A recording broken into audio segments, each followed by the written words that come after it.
हर वो व्यक्ति जो भारत माता को प्यार करता है, जो बाबा साहब के संविधान को प्यार करता है, जो लोकतंत्र को प्यार करता है, वो सब इस बार भाजपा के खिलाफ वोट देगा।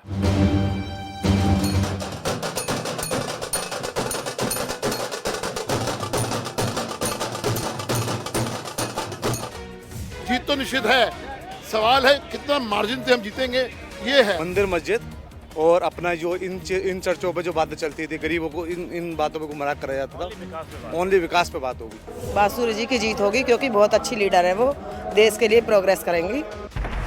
हॉट सीट में आज बात नई दिल्ली लोकसभा क्षेत्र की, वो लोकसभा क्षेत्र जहां से लाल कृष्ण आडवाणी और अटल बिहारी वाजपेयी सांसद रह चुके हैं। यहां अब की बार मौजूदा सांसद मीनाक्षी लेखी का टिकट काटकर बीजेपी ने बांसुरी स्वराज को मैदान में उतारा है। वहीं दूसरी तरफ इंडिया अलायंस में ये सीट आम आदमी पार्टी को मिली है और सोमनाथ भारती आम आदमी पार्टी की तरफ से उम्मीदवार हैं। 2024 में क्या आम आदमी पार्टी खाता खोल पाएगी या फिर बांसुरी स्वराज एक लेगेसी सीट जहां से लाल कृष्ण आडवाणी से लेकर अटल बिहारी वाजपेयी ने जीत हासिल की, वहां से जीत हासिल कर पाएंगी, यह बड़ा सवाल है।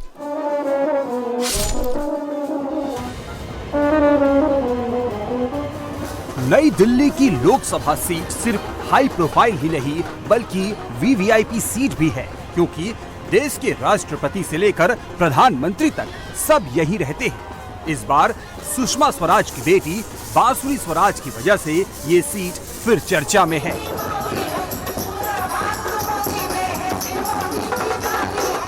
बांसुरी स्वराज और सोमनाथ भारती दोनों पेशे से वकील हैं, मतलब नई दिल्ली की चर्चित सीट से संसद पहुंचने के लिए दो वकीलों के बीच दंगल है।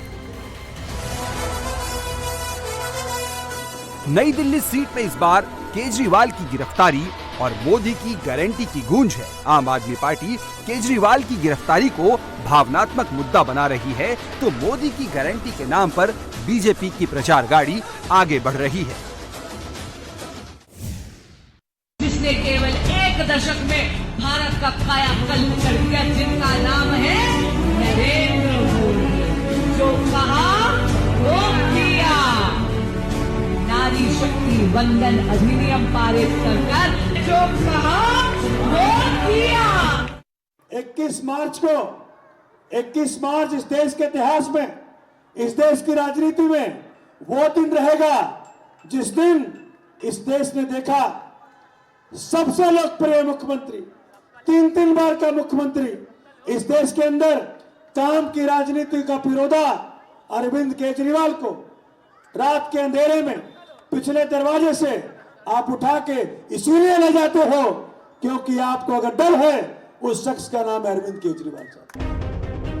इस बार नई दिल्ली में मुकाबला त्रिकोणीय नहीं बल्कि बाइपोलर है, क्योंकि गठबंधन के तहत कांग्रेस ने ये सीट आम आदमी पार्टी के लिए छोड़ दी है। उधर आपके सोमनाथ भारती भी अब वैचारिक मतभेदों से ऊपर उठकर बीजेपी के खिलाफ वोट करने की अपील कर रहे हैं। आज का दिन हम सबको एक संकल्प लेना है। जितनी भी आपस में विषमताएं हो, जितने भी आपस में डिफरेंसेस हो, सबको भूल करके सिर्फ एक ही काम करना है। किस प्रकार से इस देश को भाजपा से मुक्ति मिले, उसकी तैयारी में लगना है दोस्तों, और कोई काम नहीं है। आप सोच सकते हैं इस देश में इतिहास है, कांग्रेस और आम आदमी पार्टी आज एक साथ मंच पे बैठी है। ध्येय एक है, ध्येय है इस देश को भाजपा से मुक्ति दिलाना, और कोई ध्येय नहीं है।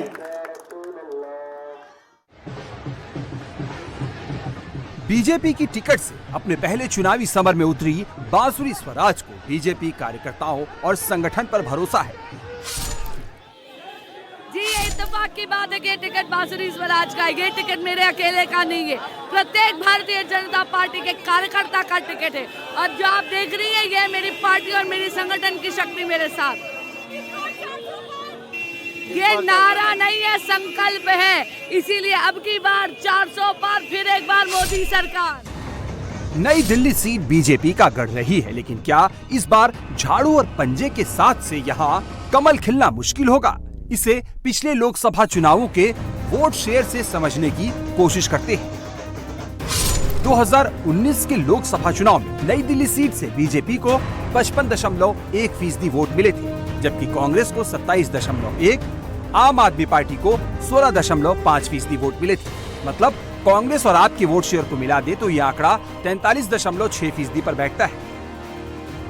इसी तरह 2014 के लोकसभा चुनाव में बीजेपी को 46.8%, कांग्रेस को 18.9, आपको 30% वोट मिले थे। मतलब कांग्रेस और आपका संयुक्त वोट शेयर 48.9% रहा था।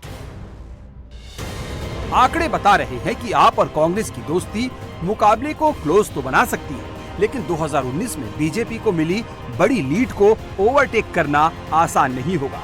इसकी और भी वजह है। मसलन दिल्ली के वोटिंग पैटर्न को देखें तो 2014 के लोकसभा चुनाव में दिल्ली की सभी 7 सीटों पर बीजेपी जीती। 2015 के विधानसभा चुनाव में आम आदमी पार्टी को दिल्ली की 70 में से 67 सीटें और बीजेपी को महज 3 सीटें मिली। इसके बाद हुए 2019 के लोकसभा चुनाव में बीजेपी को दिल्ली की सभी 7 सीटों पर जीत मिल गई। फिर 2020 के विधानसभा चुनाव में आपको 62 और बीजेपी को 8 सीटों पर जीत मिली। 2015 और 2020 के विधानसभा चुनाव में नई दिल्ली सभी 10 विधानसभा सीटें आपके खाते में गई। आम आदमी पार्टी जिससे निकली थी, जिसके अगेंस्ट निकली थी, आज उन्हीं की गोद में जाके बैठी हुई है। आज उन्हीं की गोद में जाके बैठी हुई है कि इनका पंजा दबाओ। क्यों दबाएं? आपने करप्शन पे चार्ज लगाए, इतना बड़ा आंदोलन किया, अन्ना हजारे जी का नाम लेके आज ये बैठे हुए हैं।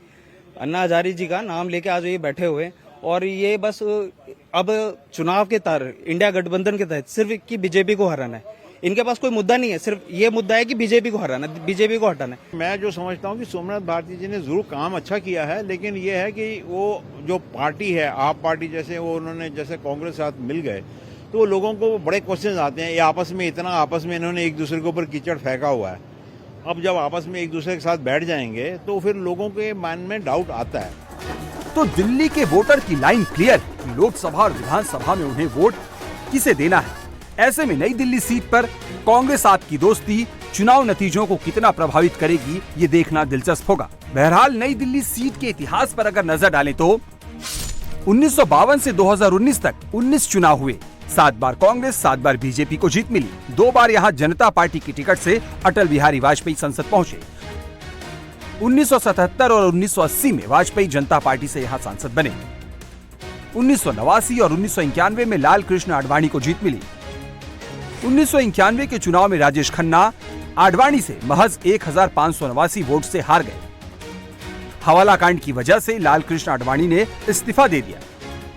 1992 में नई दिल्ली सीट पर हुए उपचुनाव में जीतकर राजेश खन्ना सांसद बने। बीजेपी से जगमोहन यहां 1996, 1998 और 1999 में जीते। 2004 और 2009 में कांग्रेस के अजय माकन नई दिल्ली से जीते। 2014 और 2019 में बीजेपी की मीनाक्षी लेखी यहां से सांसद बनी। नई दिल्ली सीट हमेशा से दिग्गजों के हार जीत की साक्षी रही है। इस बार यहां से बीजेपी उम्मीदवार बांसुरी स्वराज को अभी बेशक दिग्गज नहीं कहा जा सकता, लेकिन वो पूर्व केंद्रीय मंत्री, दिल्ली की पूर्व मुख्यमंत्री और दिग्गज बीजेपी नेत्री सुषमा स्वराज की बेटी है। यही वजह है कि बीजेपी के तमाम बड़े नेता बांसुरी के पक्ष में जमकर प्रचार कर रहे हैं। बांसुरी स्वराज की विजय के लिए केंद्रीय मंत्री और बीजेपी शासित राज्यों के मुख्यमंत्री भी नई दिल्ली में रोड शो कर रहे हैं। बांसुरी स्वराज जहां नई दिल्ली में धुआंधार चुनाव प्रचार कर रही है, तो आम आदमी पार्टी नुक्कड़ नाटकों के जरिए भी माहौल बना रही है। ये बीजेपी वाले पहले पीते थे ये पानी, अब पिए ये खून इंसानी। पहले पीते थे ये पानी, अब पिए ये खून इंसानी।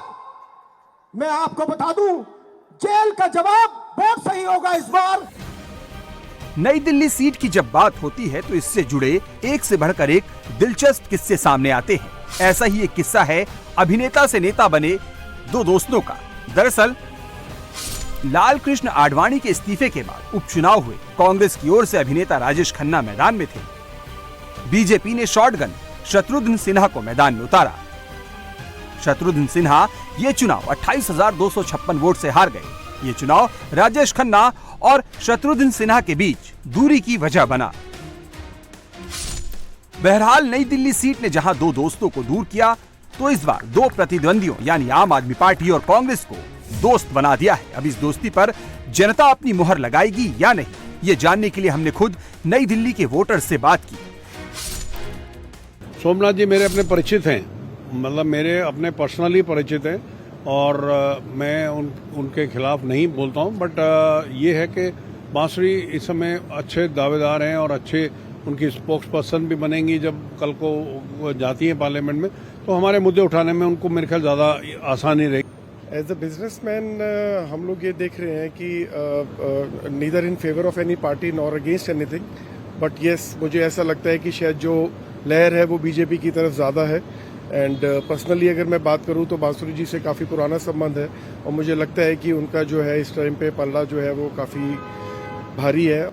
मुझे तो नहीं लगता है, डेफिनेटली मैडम को ही जीतना चाहिए, और लगता है वो ही जीतेंगी डेफिनेटली। इसलिए तो सेंट्रल है।